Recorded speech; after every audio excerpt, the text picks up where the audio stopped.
Sumsel Virtual Fest di YouTube-nya Tribun Sumsel dan Sri Pugu TV. Yuk, siapa ya bintang tamu kali ini? Coba saksikan langsung ya.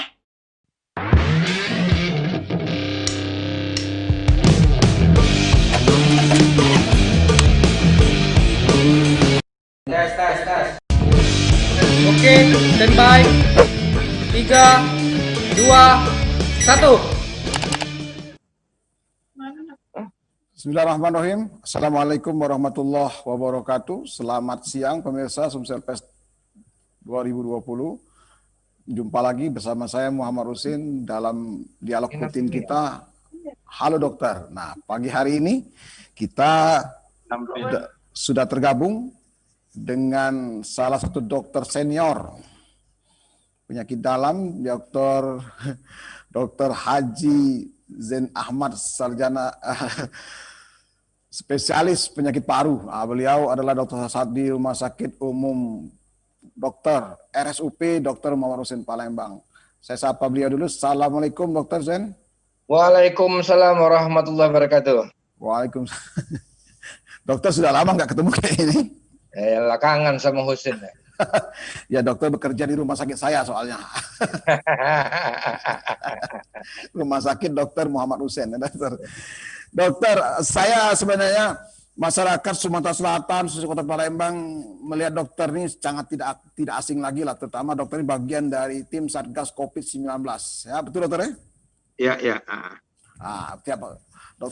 Dokter tampil di beberapa media massa, baik cetak maupun online. Dokter memberikan keterangan pers terkait perkembangan dengan COVID-19 yang terjadi di Sumatera Selatan. Nah, namun yang jumpa kita pagi hari ini bukan kapasitas dokter sebagai juru bicara Satgas COVID, tapi yang kami sampaikan karena sesuai dengan keilmuan yang dokter miliki, tema kita hari ini, benarkah corona itu mengincar pasien atau penderita penyakit asma? Itu dokter temanya. Apakah betul? Karena jujur saja, siapa sih yang tidak kenal dengan Dr. Zain ini? Jemaah haji. Jemaah haji saja kalau sudah berhadapan dapat rekomendasi dari Puskesmas, silakan konsul ke Dr. Zain. Nah, ini dokter ini salah satu yang menentukan jemaah haji berangkat atau tidak berangkat haji. Nah, dokter, kira-kira kita kembali ke pertanyaan awal tadi. Apakah betul corona itu mengincar penderita asma, dokter? Corona ini mengincar semua orang, ya kan? Tidak hanya penderita asma. Karena corona ini kan seorang penderita COVID-19 itu dia mempunyai sejumlah virus di dalam tubuhnya. Nah, kalau virus ini dikeluarkan lewat batuk, lewat bersin, lewat berbicara, tentu dia akan Dia akan mudah masuk ke dalam tubuh orang yang lain, apalagi kalau tidak memakai masker, tidak ada jarak. Nah, jadi semua orang bisa kena COVID ini. Nah, lantas bagaimana dengan orang asma? Orang asma ini masalahnya adalah di saluran napas, ya kan? Saluran napasnya itu ada alergi. Kemudian kalau dia ada inflamasi, biasa saluran napasnya itu bisa menyempit. Apalagi kalau dia di dalam serangan, maka pada waktu kita menghembuskan napas, CO2 yang dikeluarkan dari dalam tubuh kita itu terhalang keluar, sehingga terjadi penumpukan CO2, sehingga O2 yang masuk ke dalam tubuh pun bisa terganggu, sehingga kita sesak. Nah, jadi kalau ada orang yang terkena COVID, ya kan? COVID ini adalah suatu penyakit infeksi. Penyakit infeksi itu bisa menimbulkan inflamasi. Nah, pada orang yang asma, penyakit infeksi ini memudahkan terjadinya inflamasi atau penyempitan di saluran napasnya. Jadi orang asma yang terkena COVID itu lebih rentan untuk memperberat terjadinya serangan asma pada orang tersebut. Kira-kira begitu. Jadi bukan asma ini lebih mudah menyerang kepada COVID ini lebih mudah menyerang pada orang asma, sama saja. Tapi orang yang asma kalau dia terkena COVID, maka serangan asmanya lebih mudah terjadi. Artinya ada gangguan penyempitan gangguan pernapasan lebih abnormal itu. Gimana, dokter? Ya, jadi lebih tidak normal. Jadi satu, asmanya bisa kambuh, kan begitu, yang tadinya terkontrol menjadi tidak terkontrol. Ini mengganggu sistem pernapasan orang tersebut. Nah, kemudian yang kedua, orang terkena COVID itu juga kena di saluran napas dan di parenkim parunya. Jadi cocok. Jadi CO2-nya tidak bisa keluar oleh karena asmanya. CO2 ini bisa menghalangi akhirnya O2 yang masuk ke dalam tubuh, diperberat oleh COVID-nya yang menghalangi oksigen bisa masuk.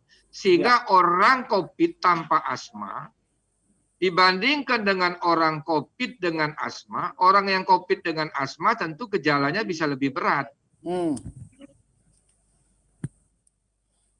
Seperti apa, dokter, gejalanya, dokter? Ya, jadi misalnya yang pertama, tentu sesak napas pada orang yang COVID dengan asma kemungkinan lebih berat dibandingkan orang yang COVID tanpa asma. Penata laksanaannya, tentu orang yang COVID dengan asma, kita perlu menata COVID-nya, kita perlu menata asmanya dibandingkan dengan orang yang COVID dengan asma, tanpa asma. Yang ketiga tentu prognosis orang COVID dengan asma dibandingkan dengan tanpa asma, tentu orang yang COVID dengan asma prognosisnya lebih jelek dibandingkan orang yang COVID tanpa asma. Nah, kalau sejauh ini yang dokter tangani pasien dokter yang asma itu seberapa besar sih, dokter, yang terpapar COVID?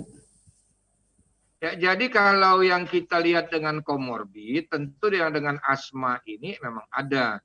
Tapi frekuensi yang asma ini kalah dengan dengan hipertensi, kalah dengan gagal ginjal, kemudian kalah dengan penyakit jantung. Kalau kita di Rumah Sakit Muhammad Usin, ya mungkin asma ini yang ranking 4 lah gitu. Asma, jadi dokter yang pertama gagal ginjal ya. Gagal ginjal yang terbanyak di kita. Kemudian yang kedua adalah jantung.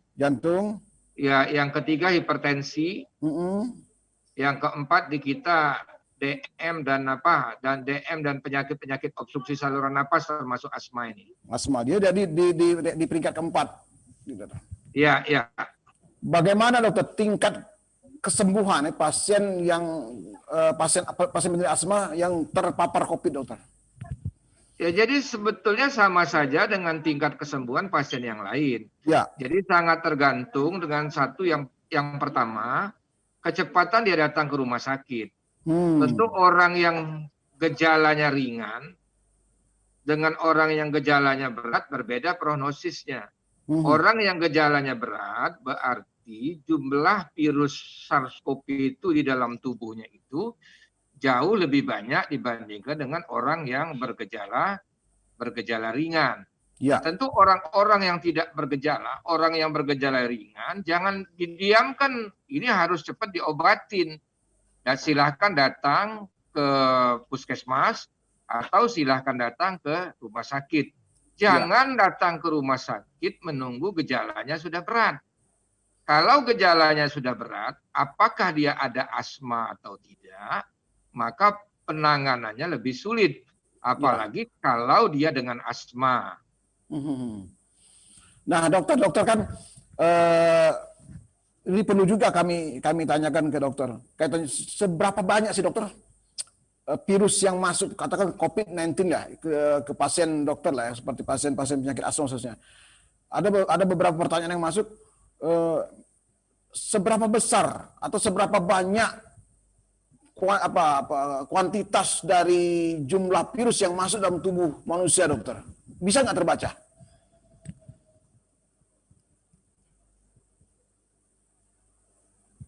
Ya, jadi begini.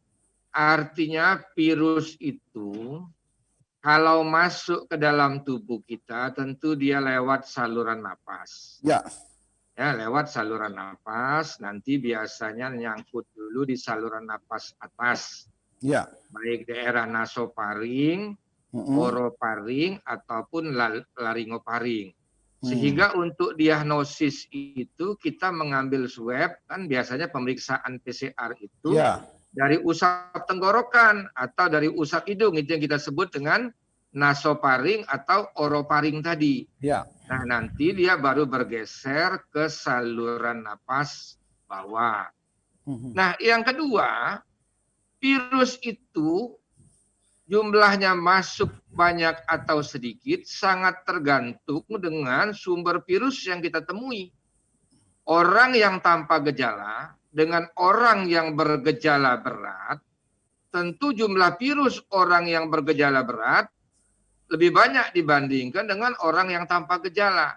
Sehingga virus yang masuk ke dalam tubuh kita, tentu lebih banyak kalau kita kontak dengan orang yang gejala berat dibanding dengan ringan. Nah,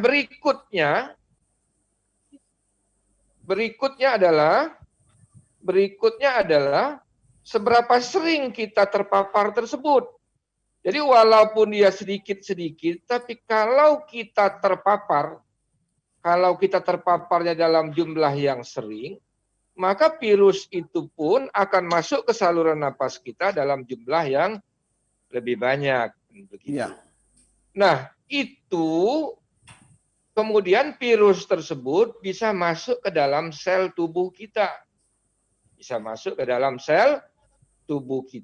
Kemudian dia melakukan perbanyakan diri di dalam sel. Pengembang biakan, dokter? Iya, berkembang biak di dalam tubuh kita. Nah, tentu tubuh kita ada usaha untuk membunuh virus tersebut. Ya.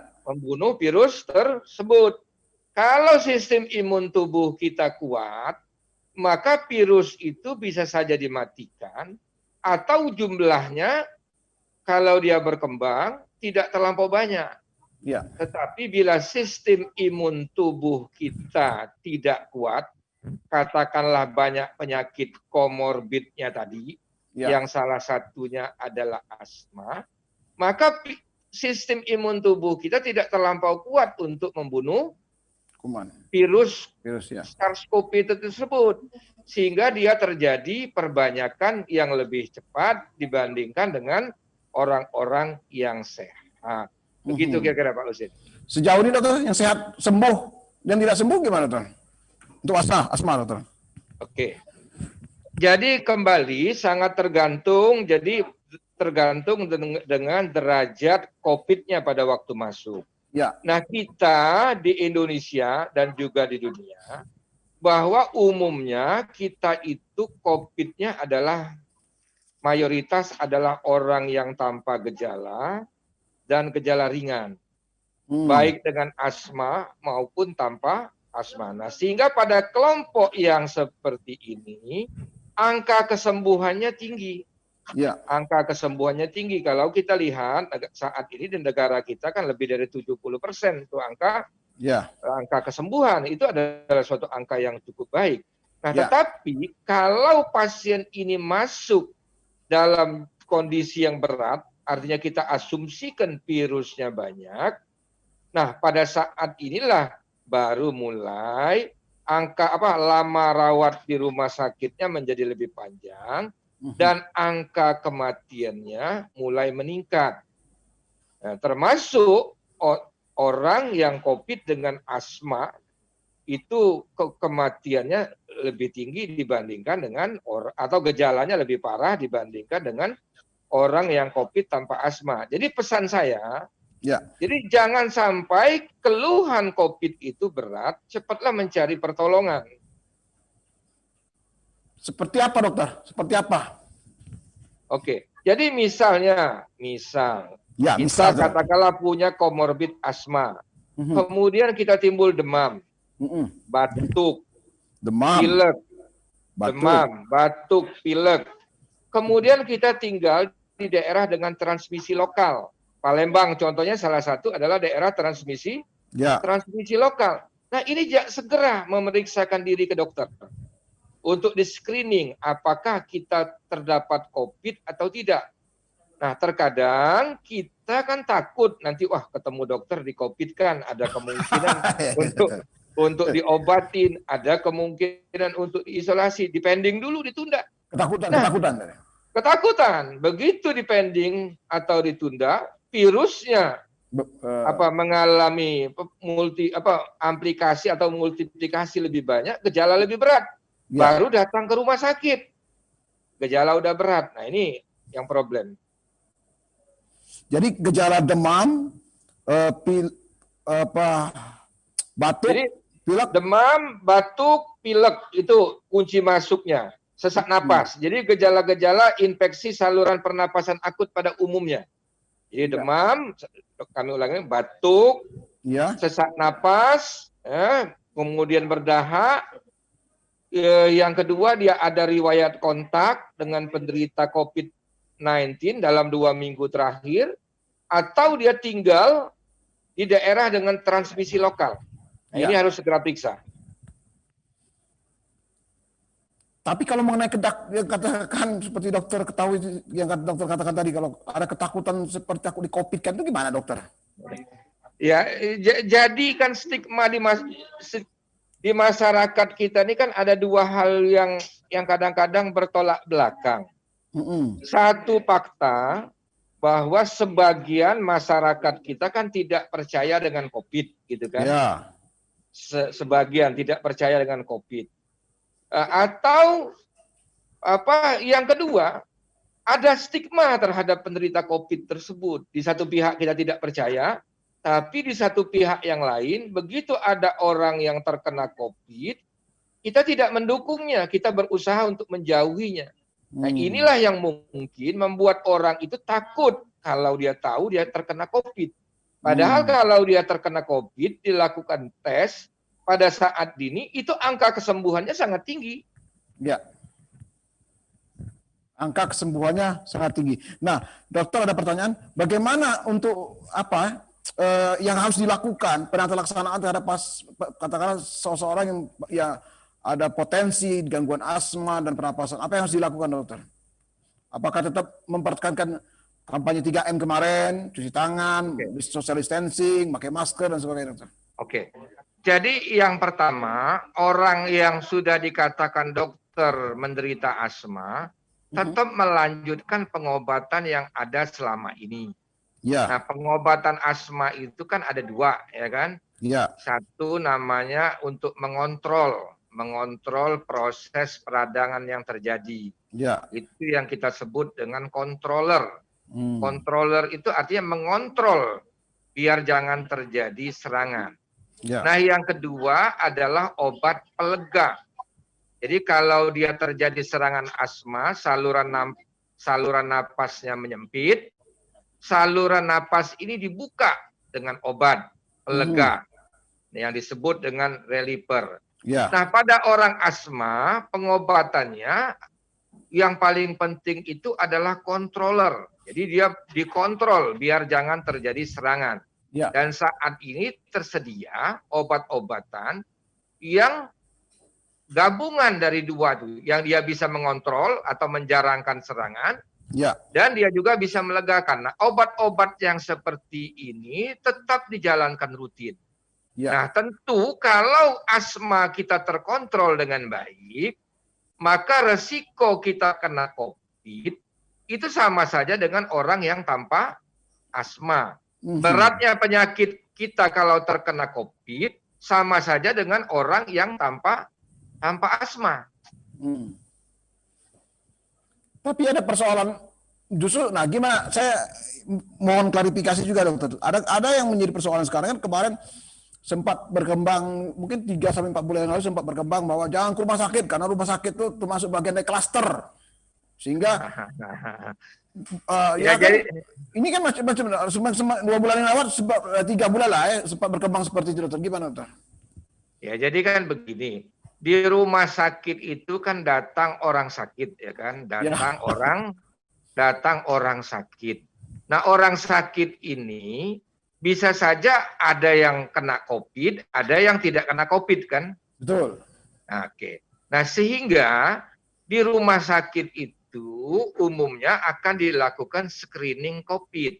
Ya. Karena kita tidak mau dari pasien menular ke tenaga kesehatan kalau dia memang terkena COVID. Ya. Atau dari pasien yang satu yang terkena COVID, dia bisa menularkan kepada pasien lain yang tidak terkena COVID. Ya. Jadi di rumah dilakukan screening kemungkinan orang itu ada COVID atau tidak. Nah, screeningnya bagaimana? Tadi, apakah orang tersebut mempunyai gejala pernapasan?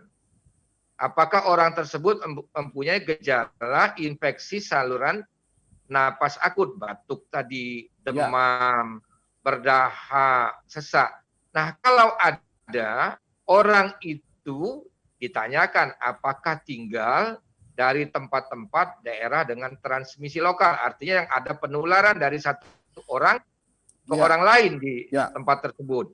Nah, kemudian orang ini di screening dengan radiologis itu biasanya. Apakah ada gambaran radang paru-paru atau pneumonia. Nah, kalau pasien ini ada tanda-tanda tersebut, maka di rumah sakit akan dilakukan pemeriksaan PCR lebih lanjutnya. Ya. Tapi kalau tidak ada, maka pasien tetap akan ditempatkan di ruangan biasa sesuai dengan penyakit yang mendasarinya. Nah, kalau yang dulu pasien kita ini kan rata-rata kan karena kita belum zona merah, pasien kita tidak jujur.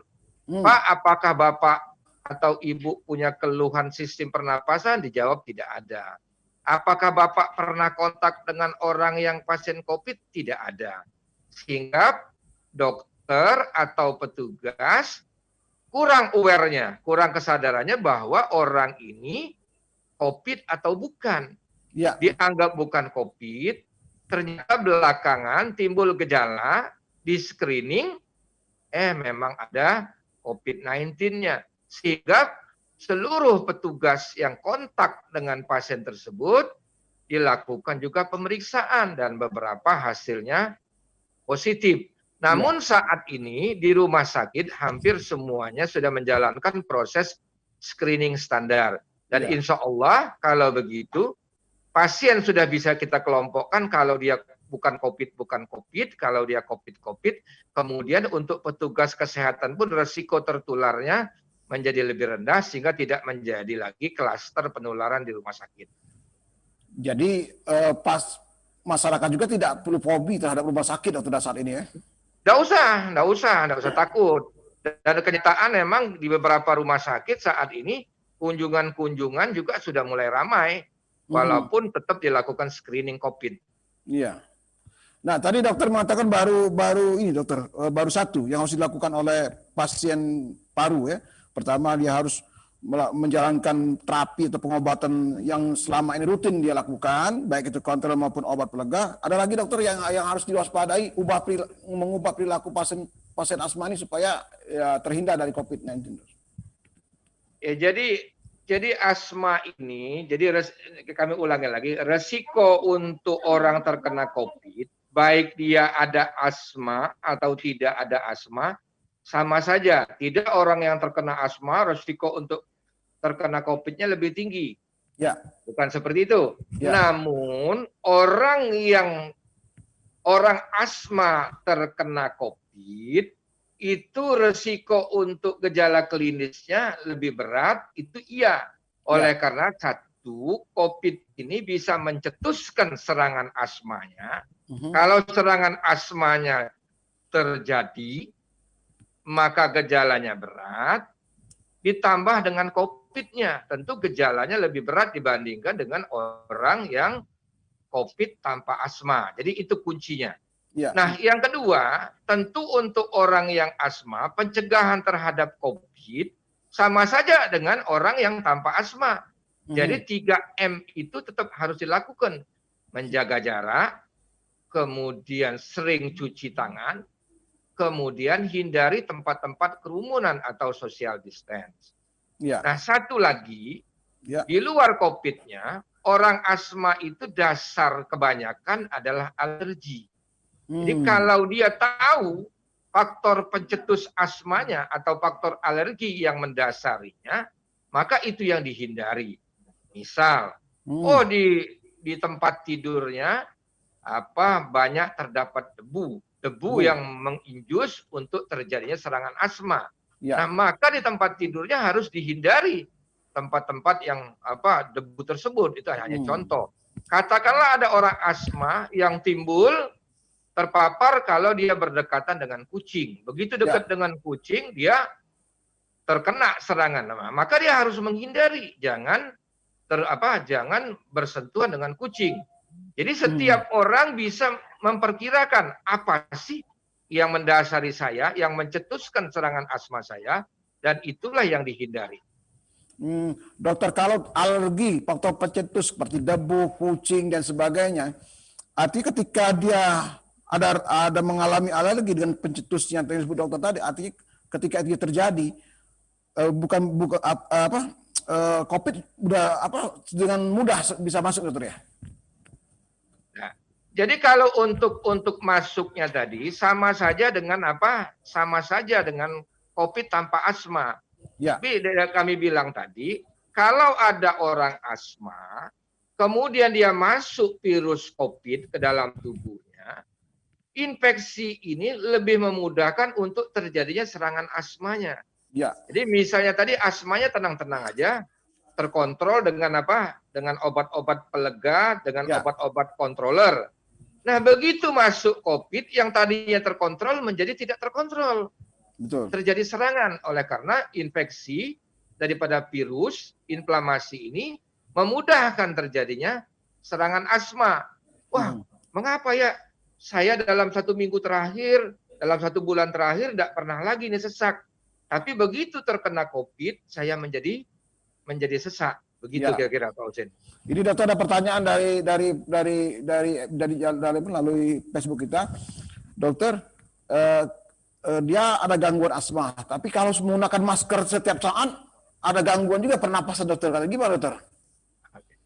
Kan jadi begini, kita kan sering mendapatkan pernyataan bahwa kalau orang memakai masker, gitu kan, CO2 yang keluar dari tubuh kita terhalang oleh maskernya, kan begitu? Ya, betul, dokter. Terhalang oleh masker, ini banyak pendapat di awam. Akibatnya apa yang terjadi? Pada waktu kita menarik napas, maka CO2 yang terkandung di masker tadi akan masuk lagi ke dalam tubuh kita. Betul. Maka kita bukan bernapas dengan dengan oksigen, tapi dengan CO2. Jadi sebetulnya ini adalah pernyataan yang kurang tepat. Jadi masker ini sudah didesain sedemikian rupa bahwa pertukaran gas itu terjadi seperti pernapasan biasa. Jadi tetap CO2 kita bisa keluar, tetap oksigen kita masih bisa masuk, karena masker itu punya lapisan tengah yang ada pori-porinya, dan begitu. Jadi tidak usah khawatir untuk memakai masker. Apalagi kalau kita asma, lebih wajib memakai masker itu kalau jalan ke tempat-tempat umum, karena kalau begitu kita terkena COVID, maka asma kita akan kambuh. Betul. Nah, namun kan masker ini kan tidak 24 jam kita pakai. Betul, dokter. Begitu kita di rumah, tidak ada orang lain, sendirian kita, tidak ada resiko menularkan, tidak ada resiko tertularkan, ya buka saja maskernya. Iya. Tapi dokter, bagaimana dengan masker kain seperti yang berkembang saat ini, dokter? Apakah dia punya semacam respiratory atau penetrasi terhadap ketika CO2 kita keluarkan, kemudian kita ambil oksigen lagi, ada pengaruh, dokter? Ya, jadi masih bisa kita tetap melakukan pertukaran O2 dan CO2 tersebut. Jadi tidak usah khawatir. Tidak usah khawatir. Karena kita masih di dalam masker itu tetap ada lubang atau pori-pori dari masker itu yang oksigen dan CO2 itu yang bisa bisa keluar masuk. Baik. Nah, ini untuk satu lagi dokter, untuk meluruskan stigma atau opini di masyarakat kita kaitannya dengan penggunaan masker, dokter. Apakah masker kain, masker-masker yang lain seperti selain masker medis, dokter, itu bisa menyebabkan seseorang aman dari gangguan virus, dokter? Oke, kita kan sudah sering untuk soal masker ini kan sudah banyak di media kan sebetulnya, di Facebook, di media sosial ya kan. Jadi yang penting bagi kita, masker itu adalah melindungi diri kita dan melindungi orang lain kalau kita yang positif. Ya. Jadi kalau kita pakai masker, sebetulnya kita itu melindungi orang lain sebetulnya ya. Lebih utamanya. Karena kalau kita terkena COVID, maka partikel-partikel COVID itu, virus COVID itu tidak berantakan keluar. Nah, orang lain pun kalau memakai masker tersebut, itu juga melindungi orang lain sebelum melindungi kita. Jadi itu tujuan utamanya adalah melindungi orang lain. Tapi kan di dalam kenyataannya ada sebagian orang yang tidak memakai masker, begitu kan? Sehingga untuk orang yang tidak memakai masker ini, kalau dia terkena COVID, kemudian dia langsung menyebar dengan luas. Kalau kita tidak memakai masker, maka virus SARS-CoV-2-nya itu akan segera masuk ke dalam saluran napas. Sehingga WHO saat ini kan menganjurkan memakai masker untuk semua orang, melindungi orang lain dan melindungi diri kita sendiri. Nah, tinggal pemilihan masker yang efektif kan begitu. Masker yang efektif itu adalah mampu mencegah kalau untuk kita masuknya virus ke dalam saluran napas kita. Nah, tentu adalah ukuran dan teknik memakai maskernya. Kalau memakai maskernya banyak celahnya, maka partikel virus yang ukurannya kecil tersebut bisa masuk ke dalam sela-sela masker kita. Atau pori-pori maskernya terlampau lebar. Pori-pori maskernya terlampau lebar sehingga virus mampu menembus pori-pori masker dan masuk ke dalam saluran napas kita. Jadi yang dianjurkan sebetulnya untuk droplet, satu adalah masker bedah seperti yang saya pakai saat ini. Yang kedua adalah masker kain yang 3 lapis. Yang tidak dianjurkan sebetulnya saat ini adalah masker yang scuba. Karena itu pori-porinya terlampau lebar sehingga virus itu bisa masuk menembus masker tersebut. Masker kain harus 3 lapis, dokter? Ya, jadi tentu yang lebih efektif masker kain ada yang jenis 3 lapis yang dijual di pasaran. Nah, tapi kalau tidak ada, boleh masker kain biasa.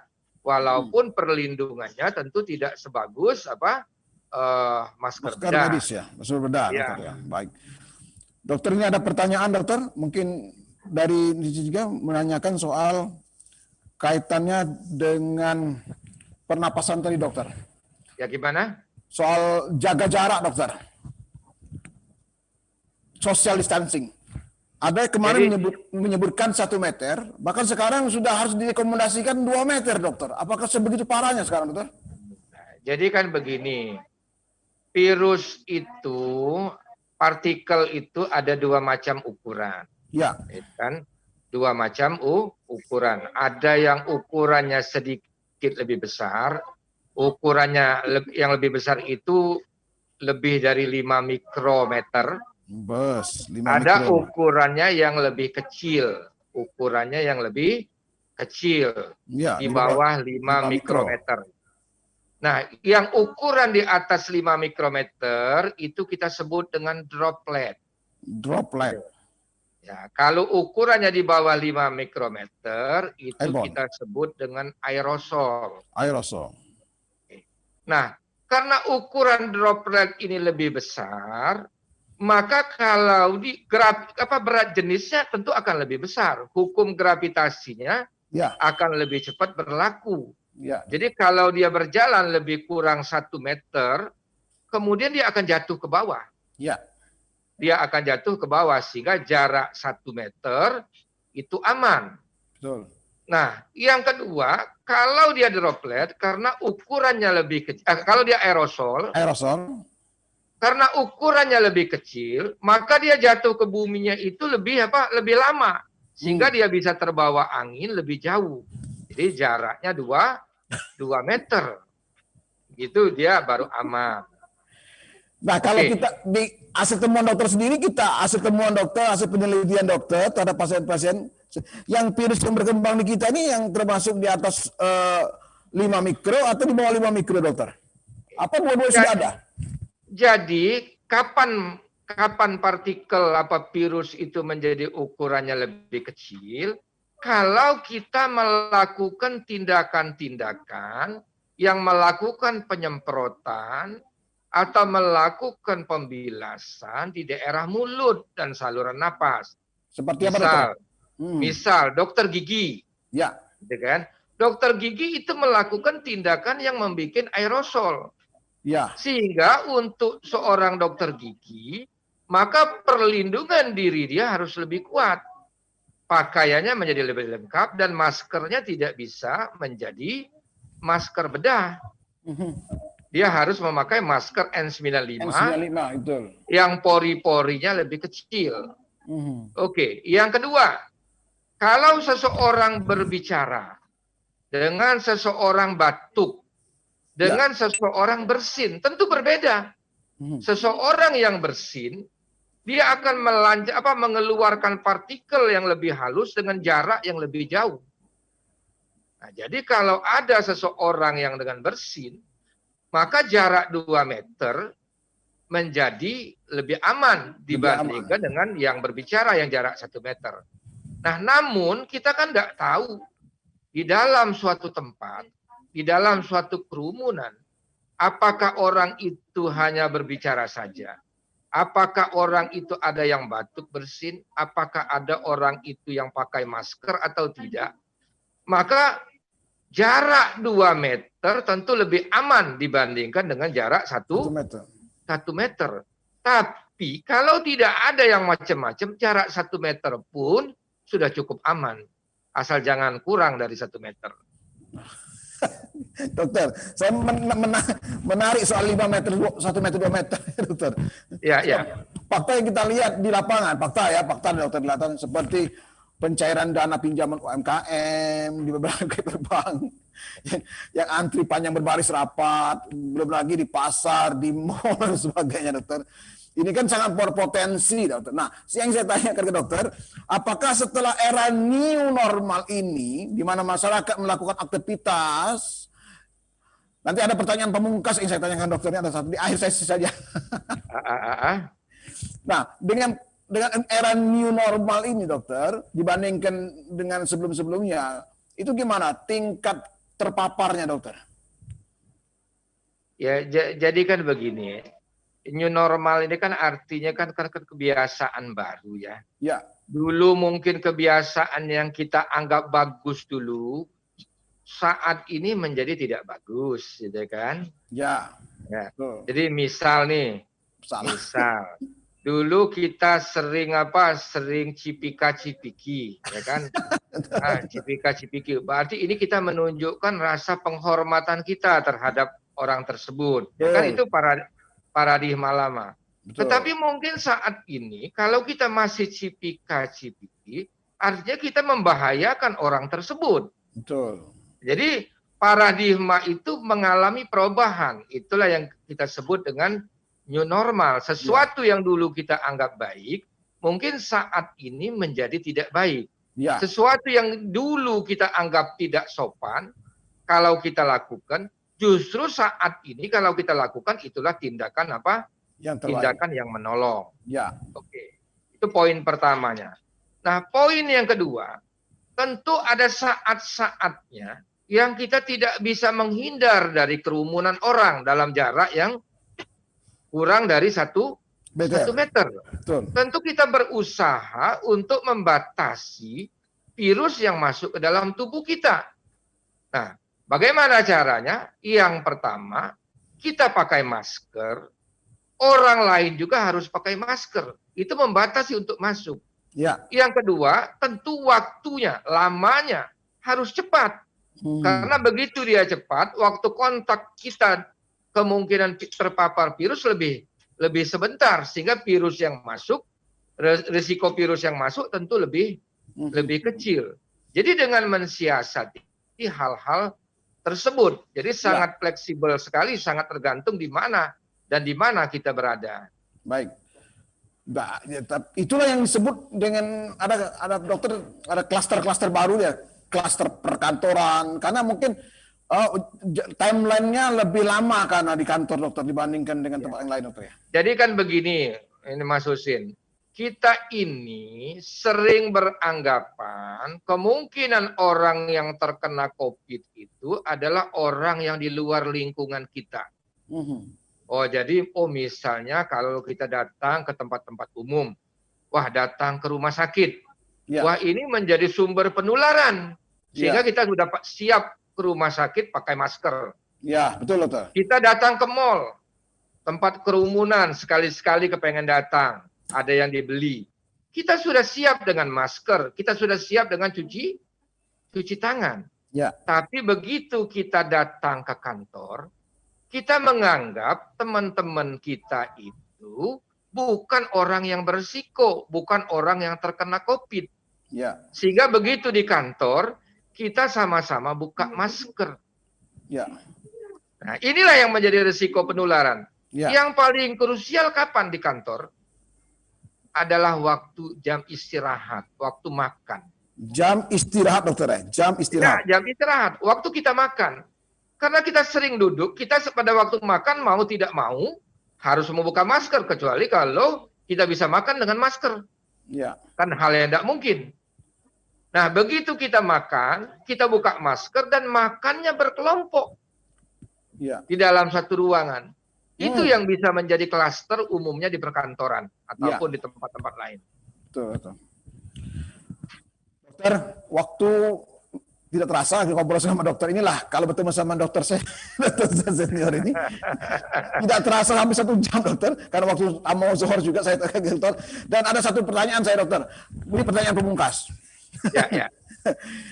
Kebiasaan 3M, memakai masker, menjaga jarak, dan mencuci tangan. Ya. Saya ingin dokter memberikan persentase saja dokter, kira-kira dari 100% ini dokter ya, ke tingkat kesadaran masyarakat yang memakai masker menurut dokter berapa persen sudah sekarang ini? Jadi kita ini tingkat kesadaran yang seperti ini, tiga-tiganya ini, kita masih kesadarannya itu belum menyeluruh menurut saya. Jadi kalau tempat-tempat yang melakukan suatu protokol kesehatan, katakanlah misalnya kalau kita pergi ke mall, yang mereka sudah menjalankan protokol kesehatan, ada screeningnya, maka kita akan taat. Ya. Maka kita akan taat. Saya juga melihat kalau kita berkendaraan, hampir mayoritas kita sudah melakukan pemakaian masker. Ya. Tapi mungkin pemakaian maskernya ini bukan karena kesadaran, tapi takut dengan sanksi sosial ataupun sanksi denda yang diperlakukan.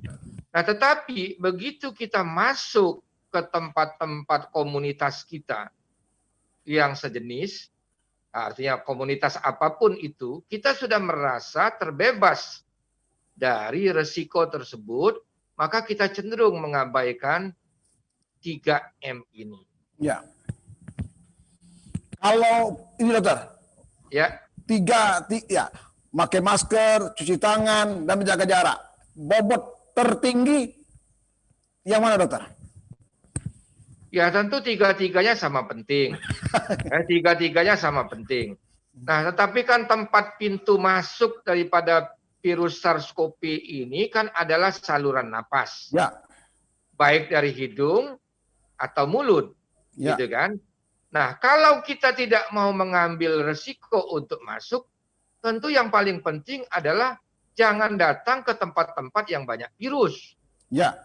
Di mana tempat yang banyak virus itu tempat kerumunan orang. Ya, Jadi kalau kita datang ke tempat kerumunan orang, kita mengambil resiko. Jadi itu penting. betul. Jadi saya susah omong bobotnya. Ya. Kalau yang pertama di situ. Nah, Ya, tapi betul. kan nggak mungkin. Kita ini kan hidup bersosial. Ya, Tidak mungkin kita mengurung diri terus di rumah sampai kapanpun. Kita harus mencari penghidupan yang layak. Mau tidak mau kita akan terpapar. Mau tidak mau kita akan kapanpun kita bisa datang ke tempat kerumunan itu. Nah, untuk mencegah itu, maka adalah memakai masker ya, dengan physical distancing. ya, Nah, yang ketiga, yang sering kita tidak sadar adalah mengusap mulut kita, mengusap hidung kita sendirian nanti, umumnya Ya. pada waktu sendirian, masker sudah dibuka, kita usap hidung kita dengan tangan kita sendiri. Betul. Sementara tangan kita ini datang dari tempat-tempat umum, menyentuh barang yang mungkin sudah ada virusnya di situ. Ya. Jadi kebiasaan cuci tangan sesering mungkin dengan air yang mengalir juga penting. Jadi tiga-tiganya sama pentingnya. Jadi tidak ada yang satu lebih tinggi dibandingkan dengan yang lain. Harus berjalan simultan dan paralel. Baik dokter, terima kasih dokter waktunya. Waktu masih kurang dokter, tapi udah mau masuk waktu zuhur.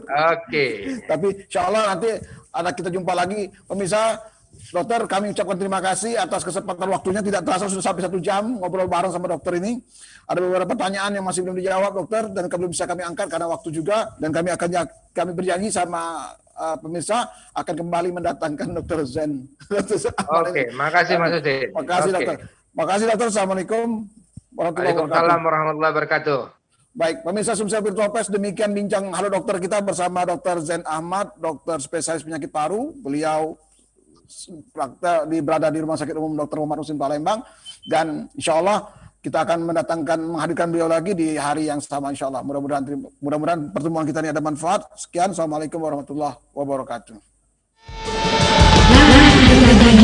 Proses live Sumsel Virtual Press yang menghadirkan narasumber yang seru. Kita akan jumpa lagi besok. Ikuti terus acara ini, Sumsel Virtual Fest 2020 di YouTube-nya Sri Puku TV dan Tribun Sumsel. Bye.